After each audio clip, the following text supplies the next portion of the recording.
Morning, good morning. You're in tune to Winner from 98.9 on your radio dial. It's Friday morning again. Oh my gosh, these Fridays are coming fast and furious.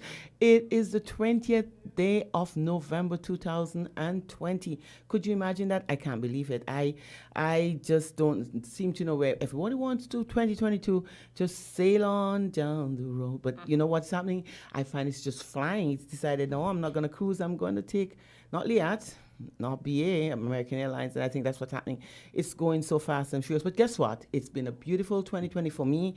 We have had all the challenges, but it was a learning experience, and that is what you should take away from 2020. It's the things, it's the new norm. We see how adaptable we are. We understand how creative we can be, and we have recognized the importance of family and friends, and that is what 2020 has taught me, that no man is an island, and that at the end of the day we are also dependent on everybody. And so 2020, do not look at the negative sides of 2020. Look at the positive things that it would have brought in. It would have brought in family togetherness, better friendship. Not that we are more dependent, we're more independent, of course. We understand food security, we understand what it is to start eating natural. Extension of life, that's what 2020 would do. We're not going to take all those processed foods that we've been taking. We're back in the backyard garden, and everybody's trying to do gardening now. We are getting back in time.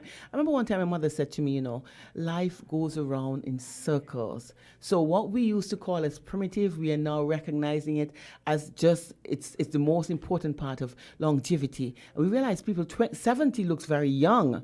I mean, once ago 40 was old, but 70 looks very young, because I remember when my mother was my age, I used to look at her as an old woman, and now I feel like I'm not a spring chicken, of course not, but they can't spring, the pains in the knees. It reminds you that you're getting there, but at least you don't feel that way of that old woman. But or old person, we have to be grateful that as we progress in age and things are more accessible to us, and we become wiser, because I think that's what age brings, wisdom, and we have a better understanding that life here on earth, although it is short, we can extend it a little more, and we can enjoy the majority of what it has to offer. And that's what life is all about. And that's what one of the eye openers that 2020 has brought to me, is that we can do better with the little that we have.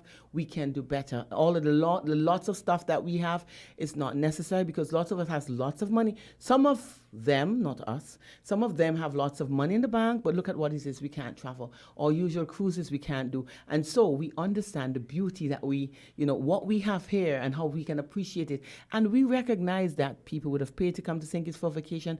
We live here, so we should be able to find the good things that they have found about St. Kitts and Nevis, and we too can enjoy it and be tourists in our own country. That is the beauty of 2020.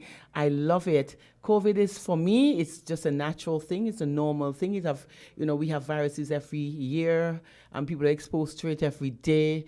AIDS is a prolonged virus, and I mean, of course, it's going to kill people. But what I think is fear is more so than anything else that is killing people so fast where COVID-19 is concerned. We don't understand the virus. No, we don't. But we see what the virus can do, of course. So what do? We prepare. We cannot predict, but definitely we can prepare. You know what I like about Island Tea, that program that preceded me, is what Kevin said. You can't be everybody's cup of tea, but make sure that you are the best cup of tea that anybody would have had. And that is the idea of what it is. So this morning, my name is Sandra Creeley-Atherton. Normally, I am the host for Your Views. It's a program that is aired on Win FM every Friday. I have to slow down. I realized that I was running a marathon, but it happens every time this guest is in here with me. I tend to want to, I don't know why, but I think it's the influence and the effect that she has on me, but I have to remember to slow down. So my name is Sandra Creeley-Atherton. I'm the host for Your Views. It's a program that is aired on Win FM every Friday morning from 10 o'clock until 11 o'clock. It's a program where you can call in and you can share your views. It's a program that we make sure that people are properly informed, and based on the information that you have, you're equipped for any challenges that we have to face, and any darts that are hurled at you, you know which direction to move into, and that is why we have a program like this, of this nature, to make sure that the people who have the information can bring it forward, and the people who really, really want the information will tune in and listen and make sure to take the positive from it, because that's what all it is, a positive program. This morning I have with me one of my ride or die, my best friend. She has been for years, one of the most genuine persons that you can ever come across. We have our differences, yeah, because we are different people. But the strangest thing, sometimes I wonder where, when our differences are, because we tend to accept the fact that it's your opinion and it's your opinion, and this is how you feel about it, and this is how I feel about it, and we respect that. And I think that is one of the reasons why our friendship would have extended beyond the years. And it is a friendship that I cherish, and that is something that we have to learn to do, is start to cherish people. I mean, it's a person that when I have a problem, I can call her. Not a problem, but when you have challenges, I can call, and we can talk for extended hours. Sometimes so we should get off the phone, but it's it's the good thing about it. She is one of, what I like about her. She, for me, is she rises to every single occasion. She is a person who. People look at her as aggressive, but I find she's very assertive. She's a person who always seek for new information, new levels, new opportunities, and I admire her that in her. That is the strength of her that I leaned on. Not that I want it. Definitely, I don't have the energy, but I lean on. I'm so grateful that I have the opportunity to lean on that strength whenever I need to. I can, and it's easily accessible to me, and so that's one of the privileges that I have. So those of you who do not have her as a friend, she has enough, and I don't want anybody to infringe on my time. So just know that she's a good person, and you would have missed out on something. Her name is Carla T. She's Carla Astafan. She's Carla. She is a mother. She's a friend. She's been a wife. She's whatever you want. She's an informer. She has all. And one of the things I like about Carla is that Carla never stop to think that in life there are limitations. To her, there's no limits. And I think that's one of the things. Carla, welcome to Win FM. I've said a mouthful. If you've said a mouthful, the one thing I want listeners, welcome. Sandra, thanks for the opportunity to be here this morning. Taking you off your walk. Yes, 5 taking minutes. me off my walk and my swim to come in the studio. 5 minutes notice. Yeah. I'm happy to be here. Mm-hmm. One of the things I want your listeners to recognize is that they're hearing two different voices, Sandra and Carla. So when they meet me on the road, do not tell me I'm on Win FM all the time. I'm on Win FM today. I'm not on Win FM last week, and I'm not on Win FM next week. Okay? I'm on Sandra's show. There's a difference. Note the difference in our voices. If you can find it, I wish you luck, but I keep hearing your song. I listen to you on Win FM, and I know I'm not on Win FM every week. So I hope your listeners will note the difference. I think that's what rub off. The years that we spent together, I started to talk like you. People, I don't understand it. Or maybe you're talking like me. I don't know what it is, but people tend to believe that. Oh, yes. I listened to you on a program last night. Were you on the program? No, it wasn't me. It was Carla. Oh, and Carla and Sandra. I don't know. They hear the last part of it and think it's the sound, and they think it's Carla or Sandra. Well, so I want your listeners to know that. But anyway, Sandra, thanks. I know we were talking, and I was telling you, and you actually tuned in last night because I was in a program which was organized, a lecture series, which was organized by the St. Lucia National Reparations Committee. They call it is termed the 2020-21 St. Lucia National Reparations Lecture Series. The topic of last night's show was lecture series was First People, Last Citizens from Native Genocide to National Isolation. And a lot was shared. There was Dr. June Suma, who gave quite a long lecture, very informative, taking us right through the Caribbean dynamic and of the First People, the various First Peoples in this region. So I thought it best, and as we were talking, you understood that I had to give a delivery, which I did. And I think it's high time. The reason I'm here is to share with our audience, with your audience, the fact that we need to change the narrative. You talked about COVID, this time of, what has happened, and we are looking. And one of the things I did during this time is really to spend time studying. One of the courses I completed was one called The History of British Slavery. We won't go into our Africanness right now. What I will look at is the Kalinago experience here on Liamiga and Wali. as these islands were called, because we hardly ever, and that was what I wanted to share, actually shared last night, is that because St. Kitts has this very dynamic position of being the first place that where colonization by the French and the English began, it means that they had the first interaction with Kalinago people here on this island. And so we need to understand what happened. We tend to, when I talk about changing the narrative, I have been, I work in the tourism industry as a tour guide on the Scenic Railway. I've listened to our taxi drivers, I've listened to our tour guides, and the spiel that we get is almost celebratory, like, when they're passing Bloody Point and Bloody River.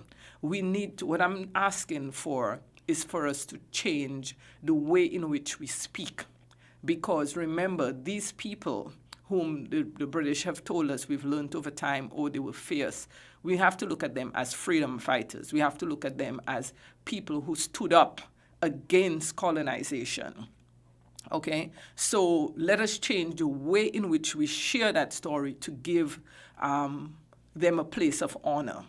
All right, so this is what I got out of it. I'm getting, as I wrote my piece that I wanted to that I shared last night, I really wanted to get that across, that we here in St. Kitts, we need to move away from this celebration, and especially, and it's very crucial in talking about this right now. I'm remembering Barbados and the taking down of Sir Nelson's statue.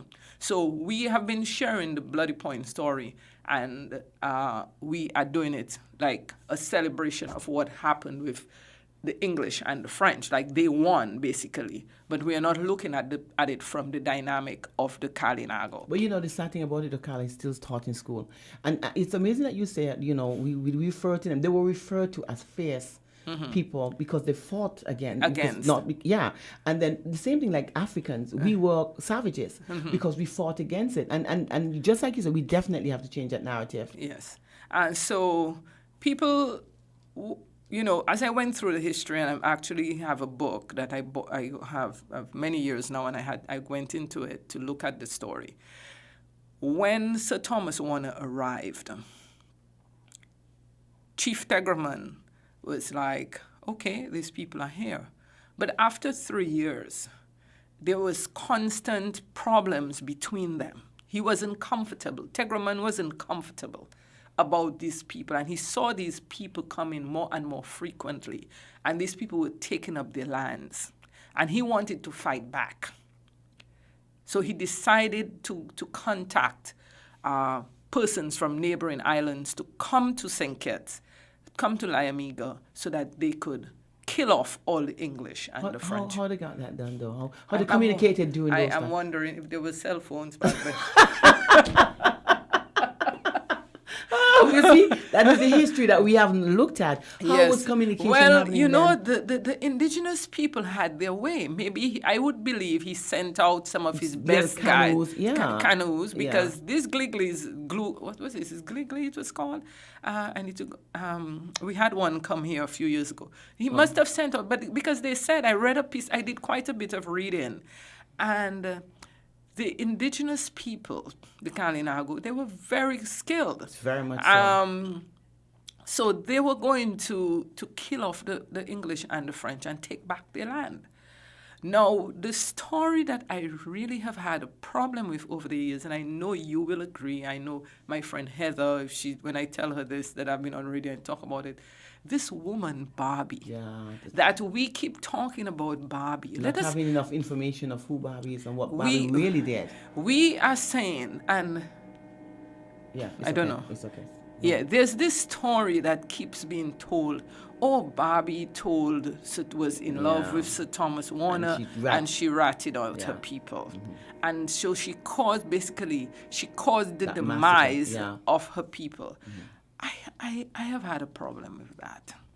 And so when Dr. June Suma last night spoke about the work of the women, saying that the women were just as skilled at shooting an arrow with their bow and arrow as the men.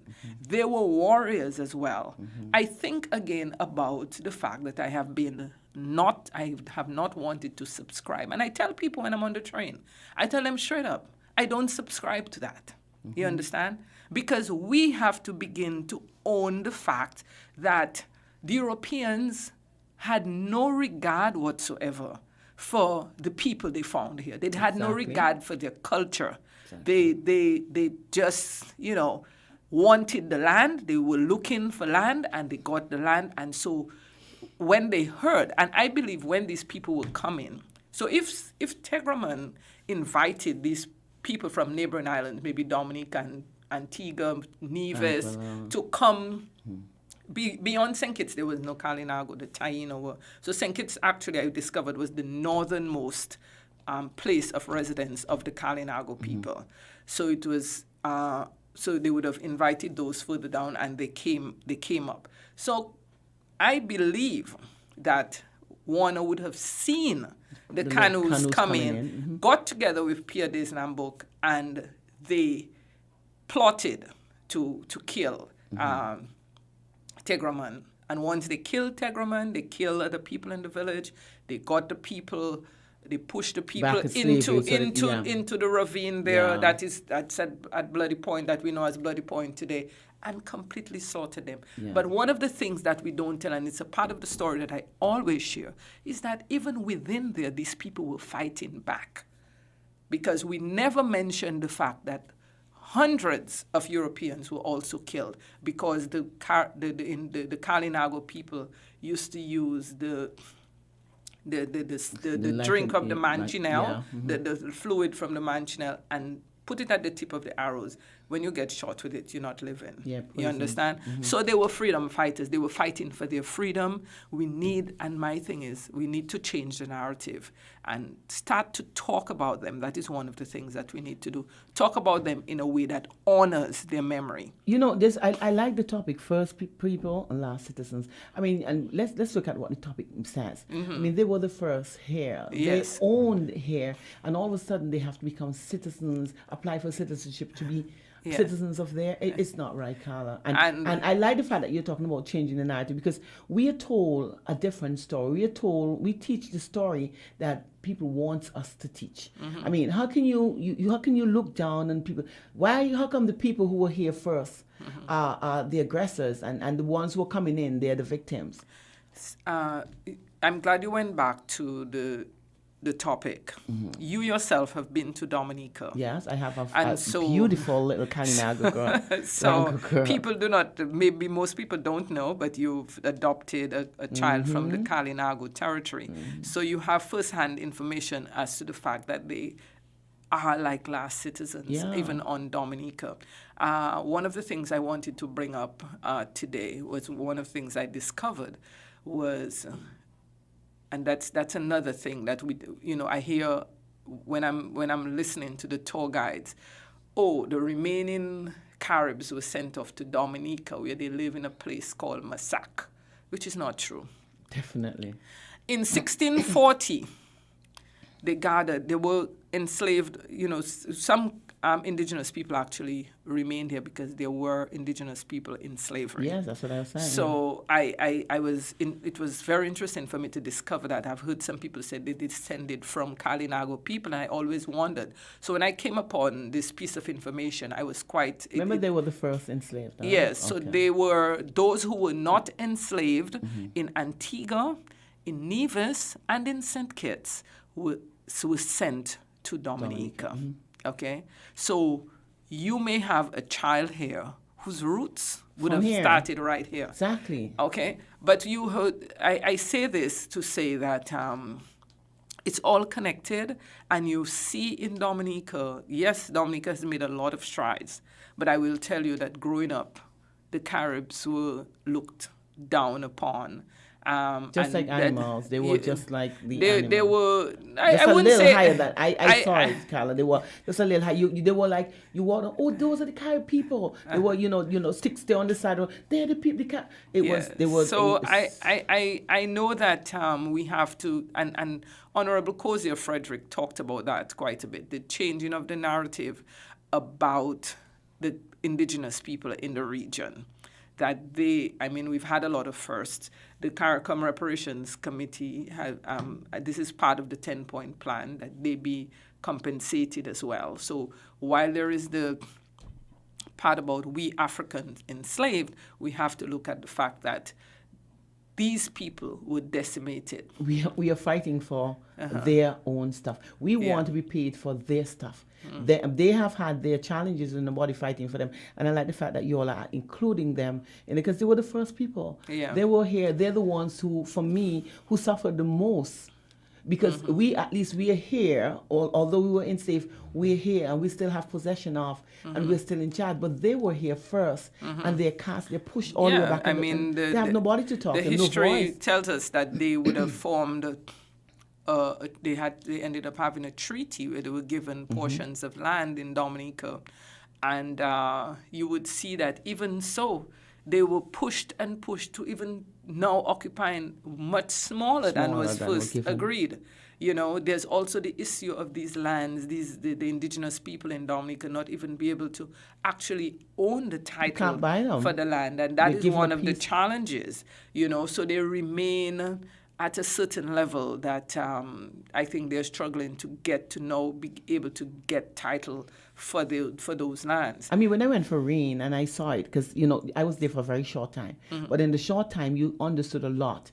Even the education, they're not. Although they have been given opportunities, they're given opportunities, but they're not given the assistance. So they have to still fend and fight for themselves. But one of the good things I like about the Kalinagos is that they hold on strong to their culture. They live, they eat, natural foods. They fish for themselves, they farm, because they are accustomed to this, so they held on to that. So maybe we look at them as thinking that oh Lord, poor them. But no, for them, that is what they knew, and they hold on to. For us, we understand luxury, but them, they go on the simplest things of life, and they are very, very affectionate people.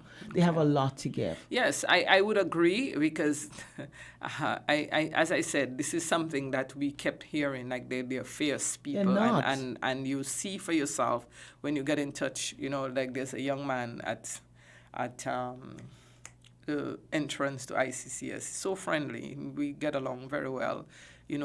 Rain, there's another young lady I ran into this, and there's a lady from Dominica who's here, and I know she wants to do a project at Stonefort, because she said it's like the ancestors came to her through a dream, and is telling her something has to happen on St. Kitts. And you see, the thing about us is that we are listening. She came to me, but we listen to them and we think that, oh, what's crazy is, because when I first started listening, but because I understand energies and I understand, yes, it's a fact that they can consult you, they can come to you, and because of their connection and what they believe in, she understands that this is what they want to do. And I wish that the government would.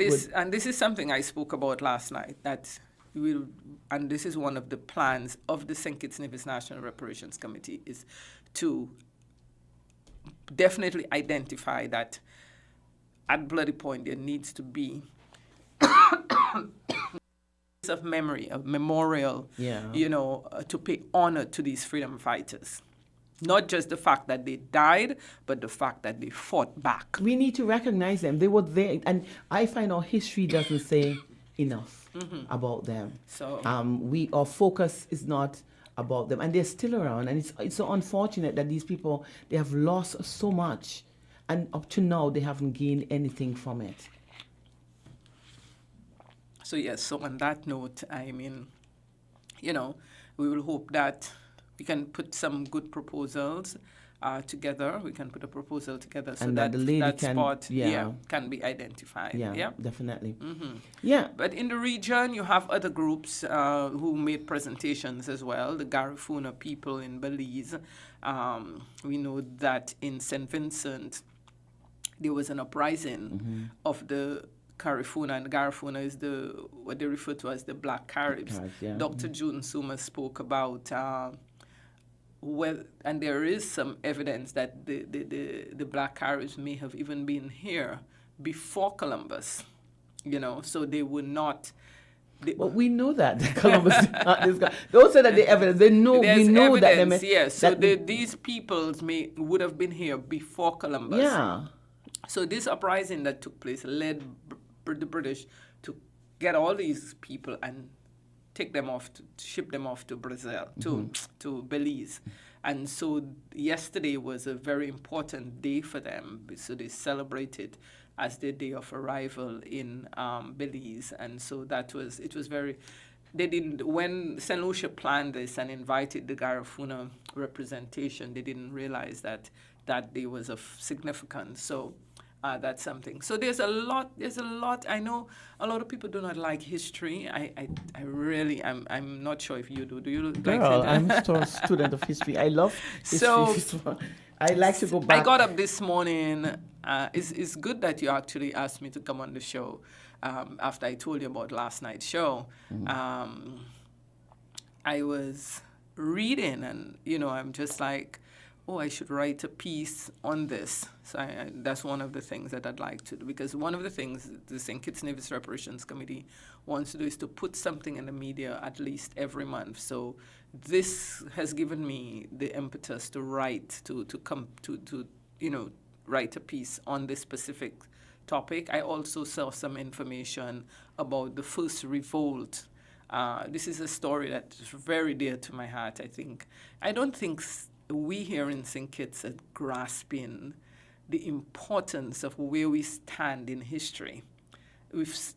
Actually, when I started writing my piece for last night's lecture, I said St. Kitts is a country of firsts. Very, very. But they don't know. And here it is. While I'm listening to the lecture, someone referred to the main speaker, Dr. June Suma, as a woman of firsts. And I'm like, wow. So there it is. I was going to be part of the program. I actually, when I first wrote what I had to do, I was saying St. Kitts is an island of first. But then I changed it because it seemed I was moving in the celebratory angle. And I decided to turn it around and pay homage to our Kalinago ancestors in a much more positive light and look at it as, from the freedom fighter, the striving against colonization, the fact that, yes, when this first massacre took place here, it was the start of what was to come. It was the stepping stone for what was to come, because we see massacres happening in other countries after St. Kitts. So it still brings me back to the first. There's no getting away from the fact that St. Kitts, Liamiga, was the first place where things happened outside of the Spanish. Okay, so yes, what was happening in the Spanish countries, but for the French and the British, this was where the firsts were happening. The first British, connection with the Kalinagos, the massacre of the Kalinago people, and also we had that first with the first revolt by these Africans who had been brought here. Okay, so actually the first Africans, I think, came here from Senegal. They brought Senegalese people to this island in about 1629, thereabouts. That's the first. And by 1639, you had that revolt at Diebe. So those are things that we need, and I believe that is very important, that we recognize that. We recognize that, like you said earlier, people were fighting back.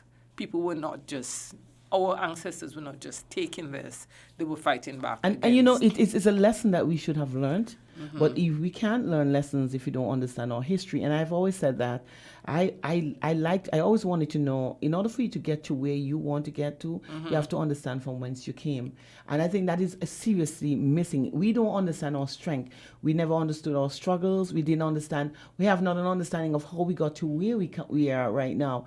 And when you look at St. Kitts, we are always the envy of the other countries, because we always have had the best. They claim to say we have had the best, but we don't know why. We don't understand our struggle and how we have overcome so many struggles and made us as strong as we are. Yeah. And so when you see that we are progressing even now, and the other Caribbean islands would wonder, well, why St. Kitts? They don't have an understanding of from the Kalinagos onto us now, Africans who are still fighting to see, how we can place ourselves. I think, to tell you the truth, from what I've discovered from studying St. Kitts' history, is the soil. The richness of the soil, it's the richness of our minds. It's just the island naturally. That's why we call Laimiga. It was fertile land. The Europeans quickly recognized, and this is why a lot of the taxi drivers make this joke that if you put your hands in the soil, it will grow. I hear them say it all the time. It's that type of soil that we have. Well, let's not look at soil, but when you look at the hills, look at St. Kitts. Compare St. Kitts to Dominica, where I'm from. Although Dominica is very largely agricultural, but it has very. Dominica is rugged. Okay, Dominica is rugged. The terrain is rugged. I can speak to that. It's natural. But St. Kitts has these easy rolling hills. Okay, so for them it was very easy to cultivate. So yes, it goes to the land. It's the land itself. It was easy to cultivate. It was easy to, trips all over. It was easy. Look, in the story that I was just telling you, of that slave revolt, I read it this morning, and they spoke of these people who disappeared up into Mount Laimiga. And Governor Duplessis kept sending people. I was happy that I reread it this morning, because he sent 500 men, and one man was able to stay out, and he stayed away. They could not find him for 3 years. Duplessis kept getting upset, and he kept sending, and he sent about 3 times before they finally shot him with a pistol. I mean, that to me was like, wow. But we gloss over these stories.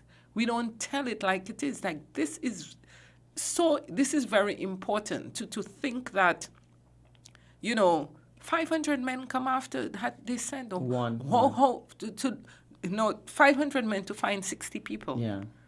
And so the hill, yes, Mount Laimiga is very high. You and I may walked it, and we know it's high.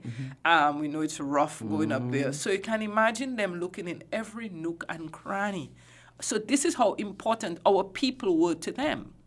But because our hills are so easily traversed, you find people. So Maroonage could not exist as it could in Jamaica, in Dominica, and in other countries, in St. Lucia, in St. Vincent, where people could disappear into the mountains and actually exist for 50 plus years. And when I read Neg Mawr written by Lennox Honeychurch, which is Neg Mawr, in simple terms, it's patois for runaway Negro. Okay, so when you discover that there are people who lived for 50 plus years in the hills, I read about a narrative of someone in Cuba. He didn't even know when slavery was abolished in Cuba. Slavery was abolished in the 1880s, and he was up there in the hills. So, he was able to survive. That could not happen very easily here, although we have people like Marcus of the Woods, who some dispute whether he was found or not. So there's a lot of information, and what I think when you talk about the schools, what has to happen is for the teachers to make it exciting.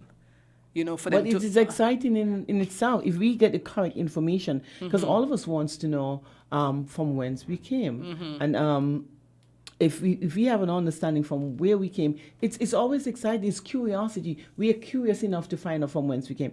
Let's talk about the what the lessons you can learn from the name that was given to us, Laimiga. We recognize that agriculture, farming, this is the lifestyle that we should start to seriously look into. And this is what COVID has taught us. You know, we are Yes. going back to what was so greatly, what people saw that was our strength. We are now trying to get back to it, but we've gone away from it for so long, so it's And- really difficult to get And back. the indigenous people had some foods that we still can use today. The Yeah. sweet potato, the But there were a lot into corn, the maize, cassava, maize. cassava, which Yeah. we still grow. Tobacco, I don't know whether Yeah, they have the leaf. You know, tobacco leaves are very good for chest cold and for pneumonia Yeah. and for asthma. Tobacco leaves are very good. It's not just for smoking; it has lots of medicinal purposes. Right. But again, we don't know these things because we don't study our history. We don't have an understanding of the proper use for these stuff. We look at the negative side of it And so look at this the is what our positive side. people, and like you're saying, the Europeans came here. They found the land, right? And so these indigenous people were using tobacco, whether it's for their rituals or whatever they were doing with it.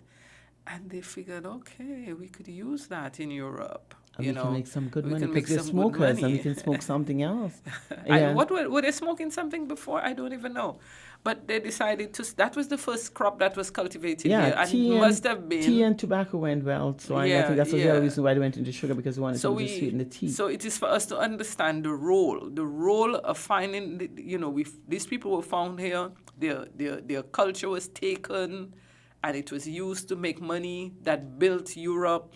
So it brings us straight back to the point of reparations. But you know what happened to Carla is that the Mm-hmm. fact that these people were here, the Europeans saw and they came and became very interested because they saw something that these people were doing that could have taken them to where they are. And the unfortunate thing about us is that we don't have the history from these people. We don't have any information from these people. We have Laimiga, we have fertile soil, but yet still, and I think that's one of the reasons why we've lost that love for agriculture, because we never had an understanding of Well, it. it is for us to understand, and so it will go to what you had just said.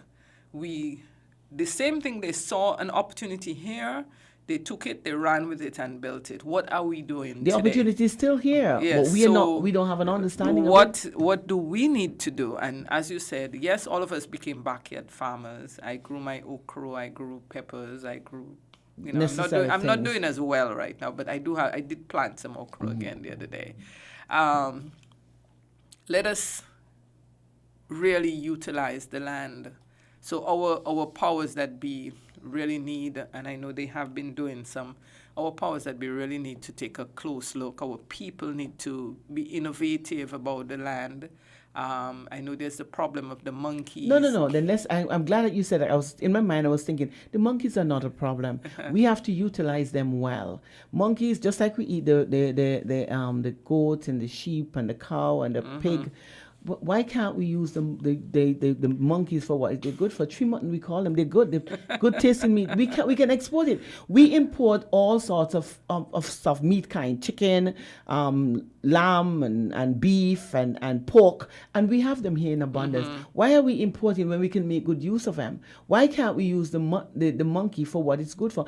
Everybody eat monkey here, and everybody says it's a good tasting meat. I wouldn't eat it because I don't really like. I wouldn't eat monkey, I know. and that's it. But people have been eating monkey, so why can't we use monkey as basically our signature meat? It's something that we can look into. Monkey should not be a nuisance. Monkey should be running from us because Did of you have fear. someone, you were talking to someone, was it you who were talking to someone last week about the monkeys? Or on some other show on Win FM I listened to, and they had some solutions. But I think it was on Voices, because I remember Sylvan calling in and saying that, there's been study after study as to the monkeys of it. I hear what you're saying. I don't want to go off of the topic. So if we have feelings Yeah. for the monkeys, what happened to the cows and the pigs and the sheep and the chicken that we're killing and eating? Why can't we do the same thing to the Yeah. monkeys? We are killing it for food. Yeah. We're not killing them. I believe I support more for you to kill the monkeys for food than just to kill them for killing sake. I that's my feeling. So if you're gonna kill them for killing sake, leave the monkeys alone. Fine, because you would have taken up their basically their habitation. You have gone up, and so they're coming down for food. We have destroyed their means of eating. But when I say that they are part of the challenge for farmers and for those who wish, it is to some degree quite a nuisance for the farmers. So it is, while we are talking about using the land as, as a means to an opportunity for growth, we have to address that. Okay. I know we're coming very much close to a close. And so to reiterate why we're here, again, especially to our people, our history teachers, our tourism guides, and so on, let us, begin to, as I said earlier, change the narrative. Let us take a fresh look at our history. Let us pay honor to our Kalinago ancestors who were here when the Europeans arrived. Let us think about putting in place a monument or something, some memorial. I know that during Carifesta, I don't know if you remember, but during Carifesta 7, when it was held here in St. Kitts, in 2000, they built a traditional Kalinago hut, and there was a special ceremony, and that ceremony was supposed to, they say, put to rest the spirit of the ancestors that were troubled. Yes. And they rise them up instead? Some people, well, I think that honestly, I believe the taxi drivers make up a lot of stories. I'm sorry. If you don't they can call me and abuse me if they want, but they just say whatever. They do what sounds good as they talk to their visitors. It is very likely that, I think when as I recall it, they were put into rest. I mean, I hear people saying, how do you tell? I have listened to someone say, after the people did that, the crime in St. Kitts went up. I mean, how do you tell that to visitors? It sounds so horrible. Well, Carlo, I know you can go down, that. What are you saying? What are you saying? You're saying that they were warlike people, and so when you this is the kind of raise nonsense. Up that kind of energy. I've actually listened to it and I cringe. After the ceremony was held by the indigenous, they're not saying. So there's the Caribs came here during Carifesta 7 because what was one of the stories? They had driven through the island on one of the previous visits before Carifesta, and the chief could feel the energy of the area. So crying out and blood. Yeah. So he came back, and they came back. Did the ritual of what actually happened, maybe that part is true, that he did feel the troubled spirits. And so all the indigenous people from the region, from Suriname, from Guyana, from Dominica, the Garifuna, they all gathered at Bloody Point and held a special ceremony to calm the spirits of the ancestors, because the ancestors died so savagely. Their ancestors were massacred. How do you turn that into saying that the people came here and they held a ceremony, and after that the crime in St. Kitts rose up? We see, maybe people had information. Maybe if they had information of what the ceremony was about, then they... Yeah, so do some better research. Change the narrative. This is what this period, as you said, COVID period, read, go in the archives, read up on different things and change the way in which we speak so that we can tell a better tale, to, speak differently. If I'm not going to continue on, not as to our Africanness, even those stories. We praise up a lot of the Europeans. I have been on tours, and all you keep hearing about, you hear about Sir Thomas Warner's grave. You hear about this. We hear about Warner Park. What are we hearing about Marcus of the Woods? What are we hearing about that big African Adiebe? What are we hearing? We hear nothing. Zilch about what how our people fought back. There was some, I think I came across it in a book I read by Green. I need to find it. It's at CFBC, in CFBC's library.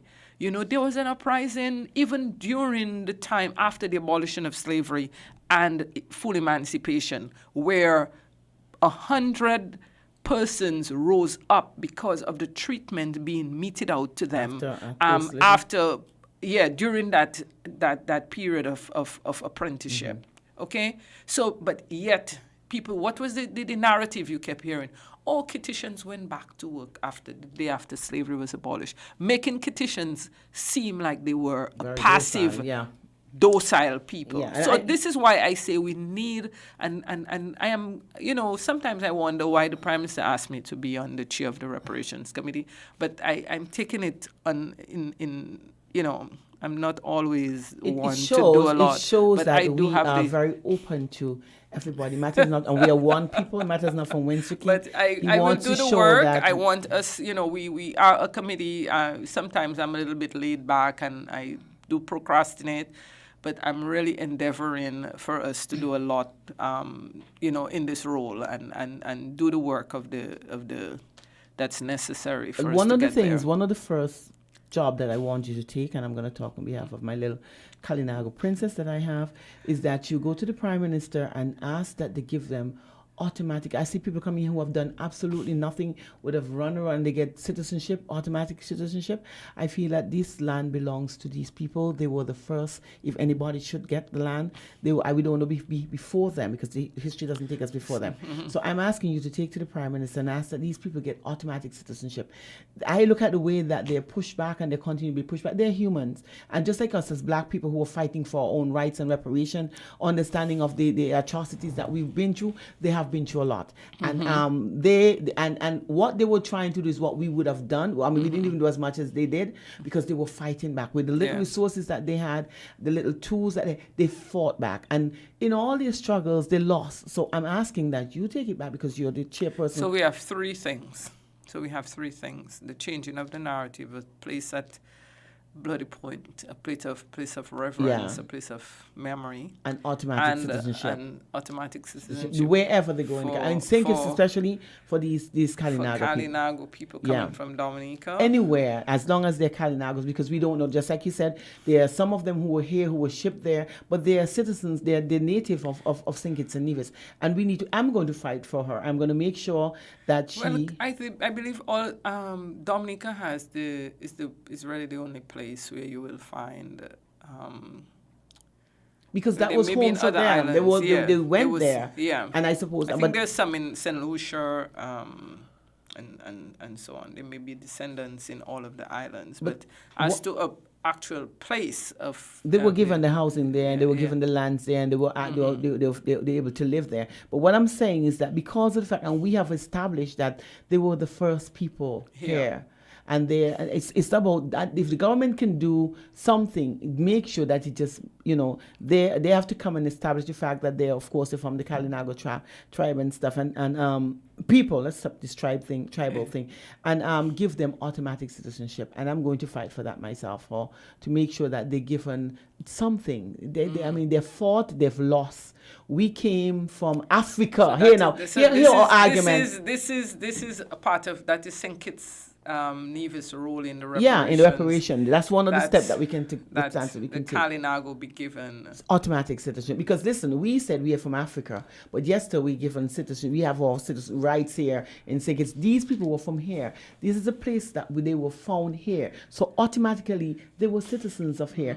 And so we came from Africa. That's our argument, right? And we have our citizenship. They should be given automatic citizenship. They shouldn't have to fight for it. I think that is one of the things that we can do to people travel these lands, and so, you know, you make a valid point. You make a valid point. So we'll see what happens. That's what I like about maybe you're views. Closer to the Prime Minister than I am. Girl, don't open those kind of worms, because everybody has that notion that I am. So you're the chairperson of the reparation committee. And I think that is one of the things. Let's start to make it look as though we're doing something. It's easy.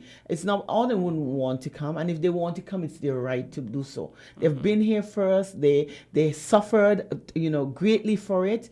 And one of the things that we can do, recognize their hardships and their losses, and we can just give them a chance to become citizens. You're not giving them land. You just give them a chance to work their way into, but become citizens of St. Kitts and Nevis, because they're the original. They're the natives are here.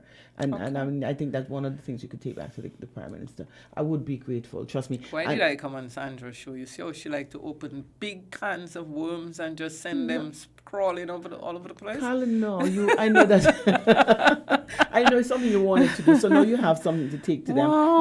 Let us start from here, and then people start looking. If we can get this done, then we can understand that repetition. And that is good, because that Dominica, of course, has its challenges, and Kalinago people being even, further, like you say, down the ladder than and looking for ways in which that's why some of them have come here, so if we can help in that way, that would definitely. Carla, we have not even touched the subject of them, how even they're in Dominica, they don't have access to a lot of things. These people don't really work like us, can go and apply for a job. They're in a small village where they focus They are making some strides. You have a minister who was, and UE has given a scholarship for a number of years, so quite a number of Kalinago people have benefited from that. You have a lawyer, you have you have people who are... Yeah, but you're talking about one out of many. And I say now is the time for us to recognize that these people were here first. Mm-hmm. They're the ones who have the argument. I'm hearing you, and I know. And I'm agreeing that could happen. We'll see what happens. Well, I'm going to fight for them. Maybe I have part of the and I know that, and you have Rain. I don't know. Don't miss it. For those of you who join late, Sandra is mothering a Kalinago child, so she's doing her share in the reparations, and we're very happy for that. Kudos to you for taking on that challenge. It has been a challenge. No, she has been. Let me tell you, Rain has been a blessing more to me than anything else. I have learned so much from her. She is one of the most affectionate child that you can have. I mean, if I go out of my house, my children go to sleep, and Rain stays up and make sure that I come home safely. She is the I call her my rainbow. She is my rainbow in the dark day. And you recognize that these people, when I went there and I saw the hardship, and I listened to her parents, and up to now, you see the hardship. They still have to struggle. But to them, it's not a struggle. It's a way of life. Mm-hmm. But they just want to be able to appreciate and enjoy their way of life and not feel like people are pushing them to do that. And so I'm going to appeal. I hope the Prime Minister listens to my show, and and that he would start to take that step into seeing how we can go into the House Assembly and making sure that it's for us. I think it's the first. Maybe we should find. How do you think the general public will think about that? But here belongs to them. The general public does never say. Now we have an understanding that these people were the first. Would that be something that should take to? They could take to the wider public. So that's a discussion to be had. And I'm definitely ready for it, because it's only fair. In all fairness, if we can fight for a position, and we came out of Africa, why can't they fight? We are fighting to go back to Africa. And how do you think we're going to feel when we get back to Africa and they decide, oh, no, you're not Africans. These people are the same way. They were here first. You said it. They were the first people in and the last to become citizens. And it's just not right. So I would fight for this cause. Definitely would fight for that cause. When you put it like that, that's interesting. Yeah, so now I'm so happy that you gave up on some of your walk time. You always rise to the occasion, Carla, and I appreciate that. And you have a voice that everybody listens to, and I think that you're very influential. So it is a good, it's a good, and it's for our government to we said we were the first. Mm-hmm. We were the first. So let us be the first to do this, to make sure we give citizenship to. You're good. You're really good. You should work in sales. I wonder why BEM Business is not doing as good as it should. Maybe I'm taking too much time to promote other people. Sandra, you're good. So you've gone. So let's be the first. Yes, we are our country are first. So let's be the first and make that. Even let's see how that works. Yeah. Prime Minister, we'll talk. And if the Prime Minister is not listening, people who are listening and who are closer to the Prime Minister, See. can you please let him know that this is a discussion that he should really look into and see how Crazy we can. Carla and Sandra's on the radio, and this is what they came up with. Girl, when we get together, we can move mountains. Stop it. That's the power of a woman. I think that's what we don't look at. Folks, thanks a lot for joining. Well, is it my show? Gosh, You always take over my show. I don't understand why you think that is. We are definitely out of time, but you have the right color. That's one thing. Like I said, you're very assertive. You step in and you take control, and you even take control. That it's your show. You want to end it too, so that's a good thing. But we are always given a little 5 minutes extra, so I'm not going to overdo it. I always grateful to backers for wanting to do that, but I'm not even sure if he's taking the program right now. And I know the people who are taking it are outside ready to come in. Carla, it was a pleasure. Short notice. It was a great program. The information was absolutely necessary. I like tapping into your intelligent mind because you always have something there to give and information to offer. And let us use this information because it's free. Let us use it to our own advantage and start, not just take it as information, but let's start do doing something something. about Yeah, it. definitely. I mean, I hate every Friday you come in with a program that is planned so the information is coming, and at the end of the day, it was just another Friday, another Your Views program. And I want to change Your Views and want to have more programs that people can be beneficial to a wider audience. Yeah, thank you for the word. You always do that. A wider audience, and people can benefit from it. It was a pleasure having you here, Carla. Thank you. And I would invite you again. And for those of you who are listening via the internet or from the radio or whichever medium that you are using, I thank you for tuning in to Your Views. It's a program, like I said, is aired every Friday. And it's the end of the week. Today is Friday. It's the beginning of the weekend. And I do hope that you all would enjoy the weekend. But there are certain things that we have to take into consideration. COVID-19, it is a reality. We have protocols that we have to follow. We have to wear a mask. We have to make sure we hand sanitize every time. And we have to be responsible. The spread depends on it. Basically, it's us who makes it possible, and it's for us to end it. So let's look at ending it by doing the things that we're supposed to do. Enjoy the rest of the weekend, and I look forward to doing the same program again next week, Friday. Voices is up next. Stay tuned to WinFM 98.9.